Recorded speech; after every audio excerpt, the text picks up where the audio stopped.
Okay, Alan, you gave a review of Black Adam recently.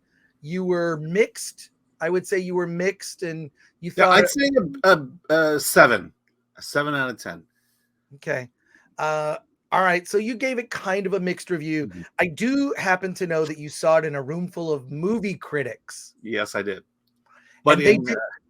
but in Dolby. I was at the Dolby in Burbank to watch it. Okay, there you go. Very close to where I live. You didn't say anything. You didn't say, "Hey, do you want to meet up? We'll grab a drink."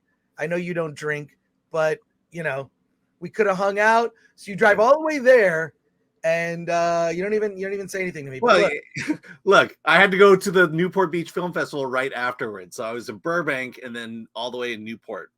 So well, that was that was 3 hours of my life right I there. could have derailed your plan. But look, so you saw Black Adam in a room full of movie critics, Mm-hmm. and what was the reaction?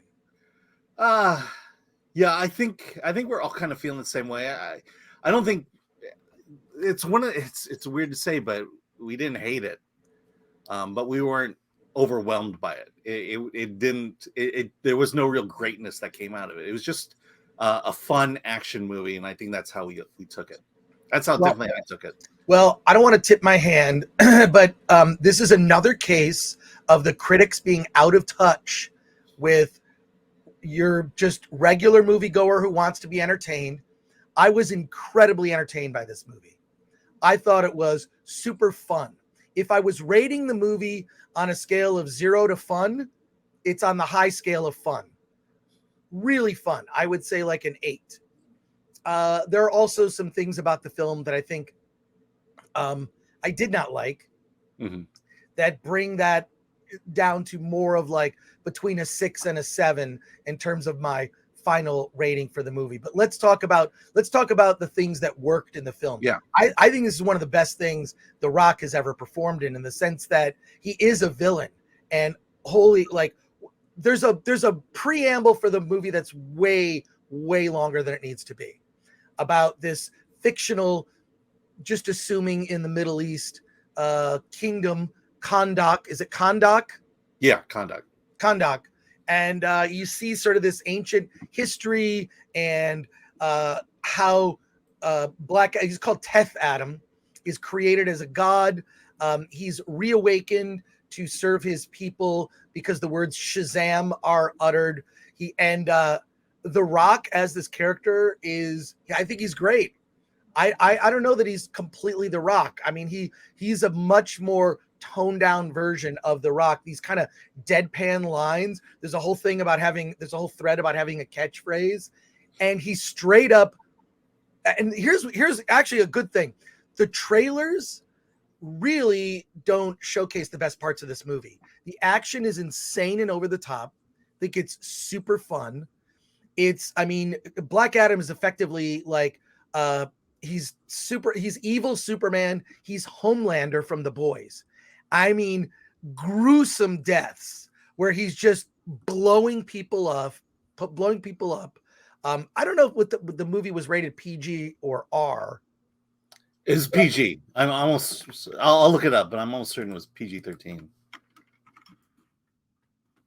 But I'm kind of shocked, like, because some of the deaths are, he's just like taking, missiles and grenades, throwing them in people's mouths. They blow up. There are these soldiers that at the very sort of the beginning part of the movie, he's just destroying them in ways that are incredibly creative and with glee, throwing like a helicopter into killing not just men too. He kills a woman in like a helicopter, which was, I thought, like, wow, like he's just over the top violence, but doing it completely deadpan as this god force of nature that you risked awakening, right? And it's all after capturing this crown, this ancient crown that's made of a type of metal that has mystical powers, right? That may open a gate to hell, all right, and potentially destroy the world. That the story part of it is pretty weak in my opinion, Mm-hmm. and I really like The Rock as Black Adam. I think he's great. It's really fun to watch. And then the Justice Society. Love them. Love the Justice Society. Pierce Brosnan as Dr. Fate is fantastic. He's kind of like Doctor Strange. I mean, he can see the future, but can you change your fate? He has magical powers. He's very like majestic and regal in this role. He's over 100 years old, and he's seen a lot. And then of course you've got like basically the kind of CW characters, Atom Smasher and Cyclone. They're plucked right out of a CW show. They're kind of, they're like meant for like comic relief, and they're the younger members of the group. Hawkman is amazing. What's the actor's Aldous name? Hodge. Aldous Hodge is so good. Yeah. At this character. He's a badass. He's the leader. He's they're great like straight lines when he's like, he has this thing with Atom Smasher, who's a young hero and kind of screws up a lot. He's like, you and me, we're gonna talk, you and me. It's that thread is funny. So you've got the Justice Society, which is sort of like part Suicide Squad, part like Justice League. They're, and this team is led by Amanda Waller, right?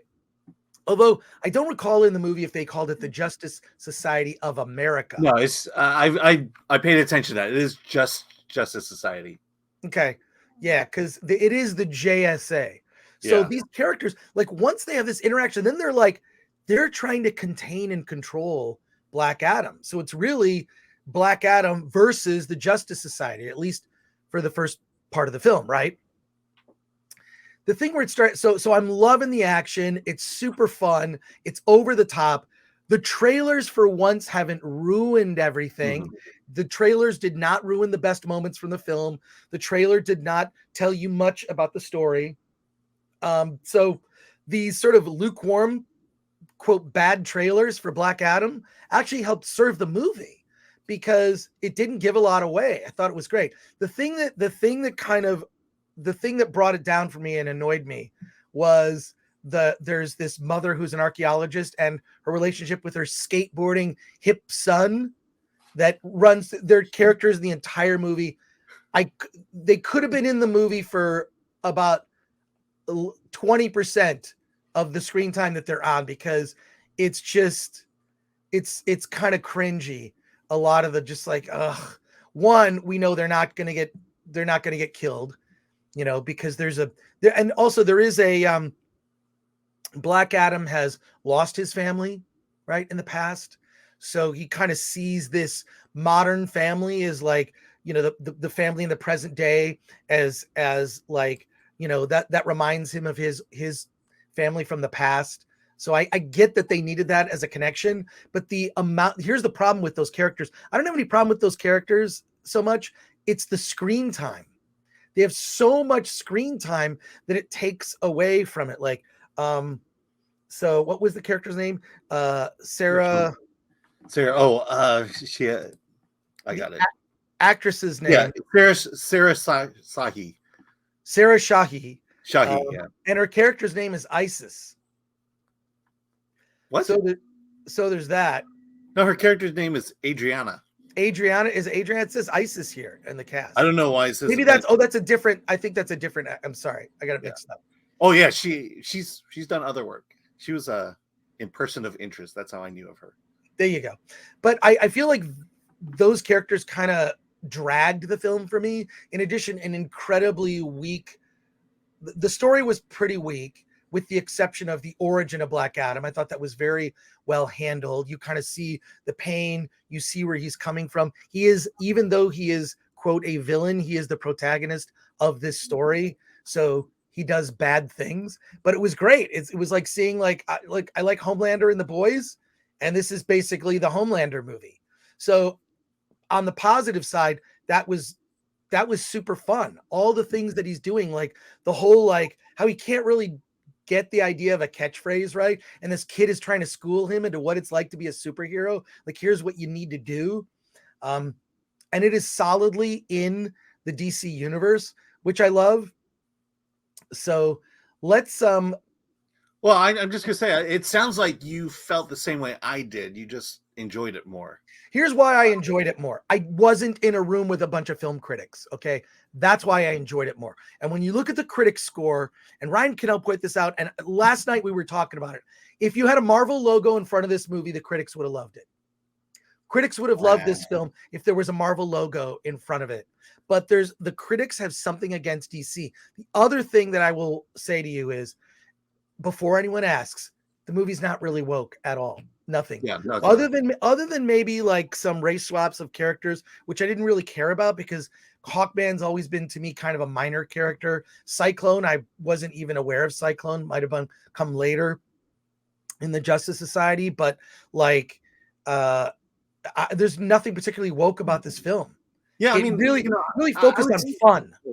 I would say, one of the big things that I assume this is a Muslim country. And then you have Atom Smasher come in, who's clearly Jewish. That's not brought up, and you would think that they would call that out, and they didn't, which I find personally refreshing. No, I like that it just didn't. You know what? This movie's sole purpose was to entertain the hell out of you for 2 hours, and it did that for me. So if I rated it on a scale of fun, it's a 9 for fun. As a movie, it's like a 6.5. Right. Yeah. And mainly because of those I probably lower it a little bit on fun. I mean, that's all this movie is. It's fun because as you said, the story has a lot of weaknesses in it. The side characters, Atom Smasher and Cyclone, inconsequential. They could have been eliminated from the story altogether, and you would never have noticed it. And I agree with you. Hawkman and Dr. Fate are the best things about this movie, and I would love to see a movie with both of them. Not sure we're going to get it for other reasons, but they were great. I love that interaction between Pierce Brosnan. No, we will. We can discuss that. We can discuss that. Yeah, we can discuss it when a certain graphic shows up. We can discuss it. But look, it's. I think that the thing is that my expectations for this movie were also pretty low. Yeah. My expectations were low, and so that was helped. The other thing was helped was packed movie theater at the AMC Burbank 16. And it was packed, and it was in the IMAX, right? 7:30 p.m. IMAX show, I'd say 90% full, 90%. And just enthusiastic crowd. You know that the super fans are going to go there. And this theater, the AMC Burbank 16, if you do live in Southern California and you're close to that theater, that has become now the theater to go see films at. And I'll tell you why. It used to be the ArcLight Cinema, the Cinerama Dome on Sunset Boulevard. That was the theater that, in fact, they have I saw it once because I was there for to do some shooting for G4 stuff. They have an entrance for celebrities to go in. That was the movie theater that you could just see celebrities just going to the movies, and then sometimes they go oh well, my movie's playing here, I will introduce it. So Quentin Tarantino, a lot of people would go to the Cinerama Dome, introduce the film, and then be on their merry way, or go see a movie. And that was fun. The AMC Burbank 16 has become this now.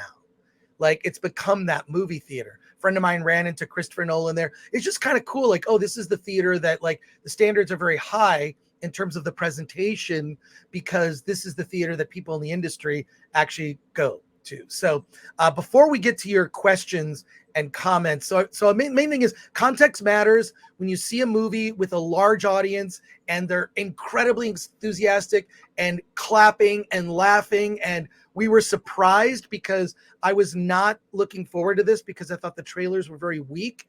And in the end, the weak trailers helped it from the standpoint of it didn't give everything away. Whereas it seems like every, big tentpole movie is ruined by the trailers. So good on, really good on The Rock for sticking to his guns with that. Now, but really quick, should we switch to our spoiler graphic? Yeah. The other thing, I'll read one last comment. Sure. The Rock is not a villain in this movie. He's an anti-hero. He's Deadpool.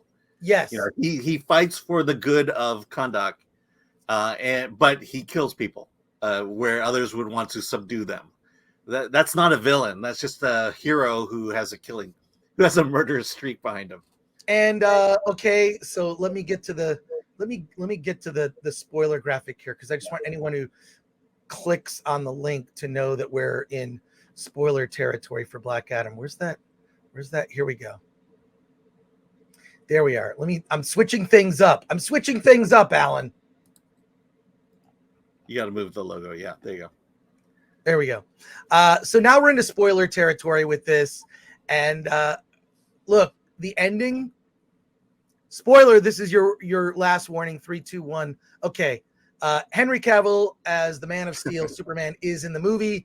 We see a video message from Amanda Waller, who kind of gives Black Adam a warning, like, stay where you are. You leave, this is your prison, is Kahndaq. Stay where you are. And the man in the red blue tights shows up, and it's very interesting because he doesn't threaten Black Adam. What he says is, we need to talk. Boom, cut to credits. Yeah. It was so fun. In fact, the biggest applause and screams were Henry Cavill coming on the screen as Superman. If DC does not fast track a Superman movie now, they're crazy. And here's what I suggest that they do. Don't care what Twitter thinks about anything. If you're going to make a Superman movie, stop listening to Twitter. Stop listening to woke idiots. The current culture is kind of dark, divisive, and we're living through some very rough times in this country.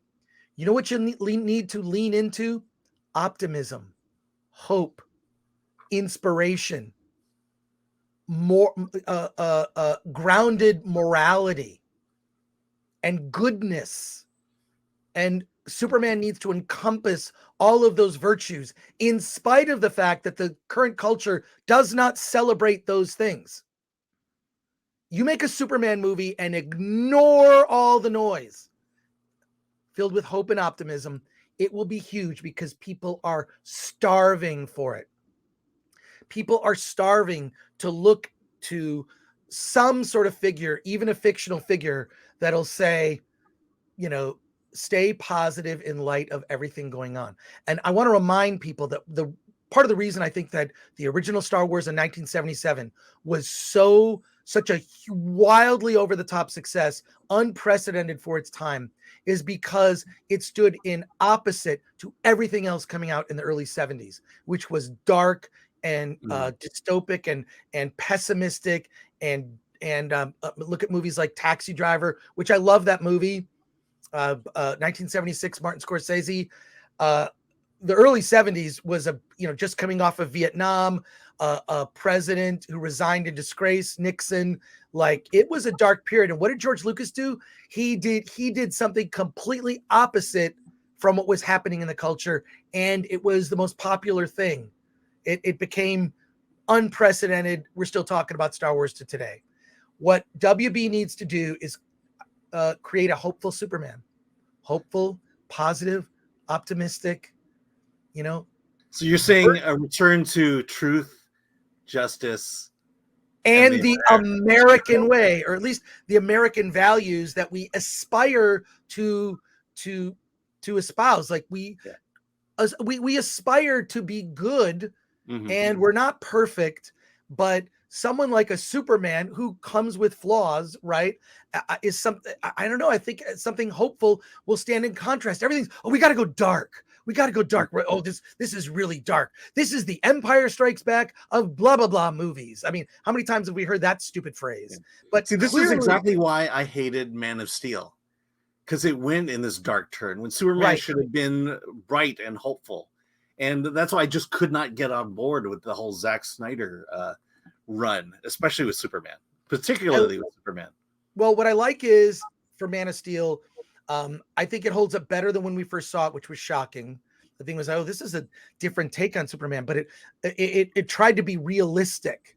It was looking to be like, okay, what would really happen if an alien from another galaxy came here, was, had all these superpowers, could effectively destroy mankind? How would we react? And I like it's grounded in reality. What I didn't like is, I think the thing that we could talk about Man of Steel maybe on another thing, but I think that ending was very, very dark. I mean, it was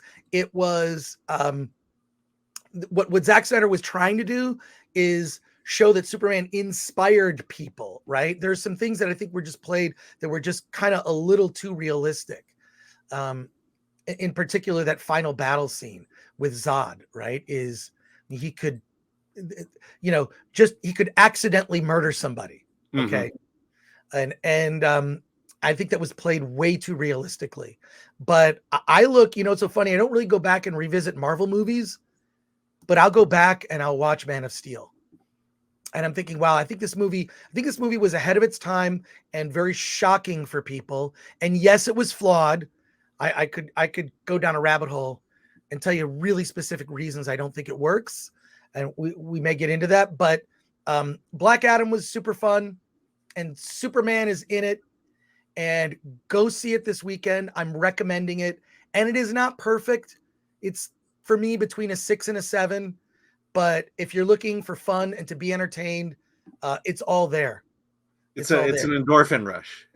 That's essentially, I think, the best thing you could say about it. If you want a good time, don't care a whole lot about the story overall, then this is gonna make a lot of money this weekend. Yeah, and I'll just say it again. This movie would not be made without The Rock. There's absolutely no way. Henry Cavill would not have been in the film without The Rock. He insisted on that. And for that alone, I think it's important to support this film, because what did he say at the end of his speech? Listen to the fans. Listen to the fans. I do think that any entity that refuses to listen to the fans, it basically gets what they deserve. That goes for a movie. It goes for a lot of different things. If you're not listening to what your fans are saying, if you're turning it on the fans and making them the bad guys for not liking something, you deserve to fail. Rings of Power. Yeah. If you are making the fans the enemy in the very show you're making, She-Hulk, you deserve to fail. And The Rock, he clearly loves the audience. And look, there's a lot of nitpicky things, and we talked about a lot of those earlier, and we'll get into it more when we get to all your comments. A lot of nitpicky things we could get into, but I had a lot of fun with this movie. And you know what I'll do? I'm probably going to go see it again because it was fun. And in particular, I think seeing a movie with an audience of fans, that impacts the experience. It makes it way more fun rather than seeing it in a nearly empty theater with a bunch of curmudgeonly critics who sit like this. Well, we'll see about what my rating is. Is it going to be fresh? It was half full. The theater was half full of critics. And it didn't get nearly the reaction, did it? No, it didn't. Definitely not that. But I think if The Rock had showed up at our screening, it would change a lot of minds.